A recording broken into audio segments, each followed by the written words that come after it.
Hello hi అండి, నమస్తే. నేను మీ స్వాతిని. ఈరోజు నేను మీకు కిచెన్లో టైం సేవింగ్ కిచెన్ టిప్స్ అయితే మీతో షేర్ చేసుకుంటున్నానండి. 10 టిప్స్ అయితే షేర్ చేస్తున్నాను. ఇవి బిగినర్స్కి అలానే తెలియని వాళ్ళకి బాగా యూజ్ అవుతాయి అనుకుంటున్నానండి. మ్యాక్సిమం యూజ్ఫుల్ టిప్స్ అయితే చెప్పబోతున్నానండి. ఫస్ట్ టిప్ వచ్చి మనము ఒక పెద్ద గిన్నెలో గ్యాస్ ఆన్ చేసుకొని వేడి నీళ్ళు బాగా పెట్టుకోవాలండి. ఇప్పుడు దాంట్లో ఒక లెమన్ యాడ్ చేసి డిటర్జెంట్ పౌడర్ లేదా లిక్విడ్ ఉంటే యాడ్ చేసుకోవాలి. దీంట్లో మనం రెగ్యులర్గా యూజ్ చేసే కిచెన్ క్లాత్స్ ఉంటాయి కదా, అవి మనం ఎంత వాష్ చేసినా వాషింగ్ మిషన్లో యాడ్ చేసి వాష్ చేసినా సరే మనకి జిడ్డు స్మెల్ పోవాలి. అలానే జిడ్డు కూడా మనకి ఆయిల్ స్మెల్ అనేది ఉంటుంది కదా, అలాంటివి పోవాలంటే ఇలా వాటర్లో వేసి బాగా ఒక 10 మినిట్స్ వాటర్ లో ఫ్లేమ్లో కుక్ చేశాక దీన్ని ఒక 1 అవర్ 2 అవర్ విడిచిపెట్టేసినాక వాషింగ్ మిషన్లో వేసి కుక్ చేస్తే సరిపోతుంది. ఇప్పుడు సెకండ్ వచ్చి మన కొబ్బరికాయ మనం తొక్క తీయడానికి చాలా విసుగొస్తుంది, అలానే గట్టిగా కొట్టాలి కదా. ఇది ఈజీ పద్ధతిలో ఎలా రిమూవ్ చేయాలనేది చూపిస్తున్నాను. మనం గ్యాస్ ఆన్ చేసి పెట్టుకొని ఆ కొబ్బరి ముక్కని ఆ గ్యాస్ పైన ఒక 10 మినిట్స్ పాటు మీడియం ఫ్లేమ్లో కుక్ చేసుకున్నాక ఇలా అవుతుంది, చూసారు కదా. దీన్ని చాక్తో ఇరువైపులా కొంచెం ఫ్రెష్ చేస్తే మనకి పగిలిపోయి మొత్తం కొబ్బరికాయ విడిపోతుందండి. చూసారు కదా, మనకి ఇక్కడ ఈజీగా రిమూవ్ అయిపోయింది పైన తొక్కు. అలానే మనము ఈజీగా ఇలా క్లీన్ చేసుకోవచ్చు. ఇప్పుడు నేను మీతో థర్డ్ టిప్ షేర్ చేసుకోబోతున్నానండి. నైఫ్స్ అనేవి మనకి ఇక్కడ డర్టీగా ఉంటాయి కదా, మనము వెజిటబుల్స్ కట్ చేసేటప్పుడు మనం వీక్లీకి ఒకసారి ఇలా నైఫ్స్ అనేవి బాగా క్లీన్ చేసుకోవాలండి. క్లీన్ చేయడానికి నేను ఇక్కడ బేకింగ్ పౌడర్ అంటే వంట సోడా తీసుకొని దాంట్లో లెమన్ యాడ్ చేసుకున్నాను. వీటిని బాగా మిక్స్ చేసుకొని ఒక బ్రష్ లేదా ఏదైనా ఒక దానితో బాగా పట్టి రుద్దితే మనకి ఆ వదిన మరకలు అండ్ జెమ్స్ మొత్తం పోతాయండి. ఇలా బ్రష్ చేసుకున్నాక వీటిని కడిగి పెట్టుకొని క్లాత్తో తుడిచి పెట్టుకుంటే మనకి నైఫ్స్ అనేవి నీట్గా వచ్చేస్తాయండి. మన వెజిటేబుల్స్ కట్ చేసుకునేటప్పుడు మన వెజిటేబుల్ కట్టర్ అనేది చాలా డర్టీగా అయిపోయినప్పుడు దీనిపైన మనం లెమన్తో బాగా రుద్దుకొని ఎప్పటికప్పుడు క్లీన్ చేసుకొని పెట్టుకుంటే జెమ్స్ అనేవి ఉండవు, క్లీన్గా ఉంటుందండి. ఇలా రుద్దుకున్నాక ఓన్లీ లెమన్ అనేది యాడ్ చేసుకున్నానండి. లెమన్ బదులు బేకింగ్ పౌడర్ కూడా యాడ్ చేసుకొని క్లీన్ చేసుకుని తుడిచిపెట్టుకొని ఎప్పటికప్పుడు నీట్గా ఉంచుకోవాలండి.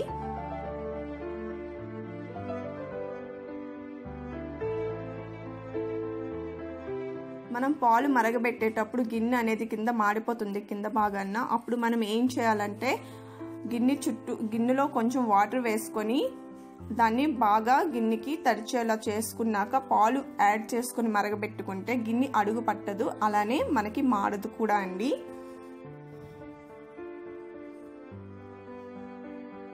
లేదా పాలు మరగబెట్టేటప్పుడు గిన్నె ఒకసారి వాటర్లో కడుక్కొని కూడా మరగబెట్టుకుంటే అడుగు పట్టదు. నెక్స్ట్ టిప్ వచ్చి నేను అల్లం మనము గ్లేటర్తో చేసేటప్పుడు మొత్తం అల్లం వేస్ట్ అవుతుంది. అలా కాకుండా ఇలా స్పూన్తో ఫీల్ చేసినా సరే మనకి అల్లము వేస్ట్ కాకుండా నీట్గా ఏ ప్లేస్లో కావాలన్నా ఆ ప్లేస్లో నీట్గా ఫీల్ అవుతుందండి. అల్లం వేస్ట్ అనేది అస్సలు అవ్వదు. చూసారు కదా మనకి ఎంత నీట్గా స్పూన్తో అనేది అల్లం ఫీల్ చేసాము. మీరు కూడా అల్లం స్పూన్తోనే ఫీల్ చేయండి, చాలా ఈజీగా క్లీన్ అయిపోతుంది అండ్ ఫీల్ అయితే మొత్తం వచ్చేస్తుంది.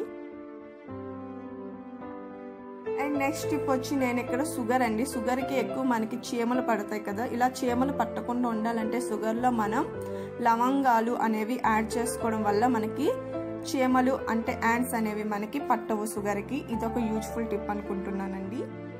అలానే మనకి బిస్కెట్స్ క్రీమ్ బిస్కెట్స్ ఉంటాయి కదా, వీటిని ఫ్రిడ్జ్లో పెట్టడం వల్ల ఆ బిస్కెట్స్ 3 months వరకు పోవు. అలానే క్రంచీగా ఉంటాయండి, మెత్తబడకుండా ఫ్రెష్గా ఉంటాయి.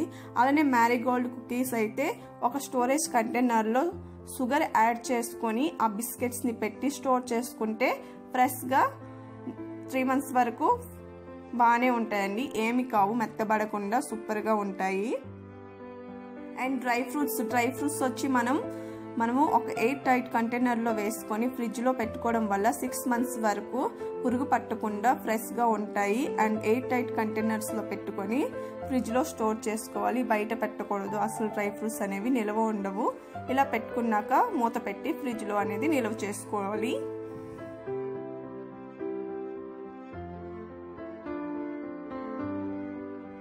మనకి ఇక్కడ లాస్ట్ టిప్ వచ్చి కరివేపాకు తీసుకొచ్చిన వెంటనే మనకి 3 days కన్నా ఎక్కువ ఉండదు కాబట్టి దీన్ని బాగా వాటర్లో కడుక్కున్నాక ఒక టిష్యూ కవర్తో తుడిచి లేదా క్లాత్తో తుడిచి ఫ్రిడ్జ్లో ఒక కంటైనర్లో పెట్టుకొని స్టోర్ చేసుకుంటే 1 month వరకు ఉంటుందండి. నా ఈ వీడియో మీకు నచ్చింది అనుకుంటున్నాను. నచ్చితే లైక్ చేయండి, షేర్ చేయండి.